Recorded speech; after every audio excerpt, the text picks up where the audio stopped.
Chargesheet వేళ కొన్ని కీలకమైన వ్యాఖ్యలు చేశారు మంత్రి డోలా బాల వీరాంజనేయ స్వామి. ఆయన ఏమన్నారో ఒకసారి మనం ఈ బ్రేకింగ్ లో చూద్దాం.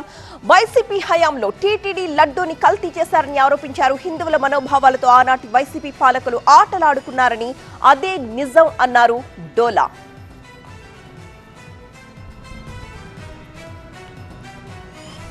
హిందూ భక్తుల మనోభావాలు, తిరుపతి వెంకటేశ్వర విశ్వాసాన్ని మీరు అపహాస్యం చేశారు.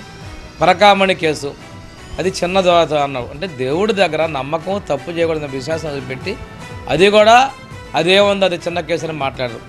ఈరోజు కూడా దీనిలో కూడా మీరు తప్పులు చేశారు. పాలు లేనిది సృష్టించినటువంటి రసాయన దశన మీరు నెయ్యి వాడారు. ఆవు నెయ్యితో చేయడం అనేది సెంటిమెంటు, భక్తుల యొక్క పవిత్రత. అలాంటి దాన్ని కూడా మీరు మోసం కల్తీ చేశారు. ఆఖరికి తల్లి పాలను కూడా కల్తీ చేయగలిగినటువంటి సమర్థులు మీరు. తప్పు చేసి దొంగ అని చెప్పి మాట్లాడేటువంటి వాళ్ళు మీరు.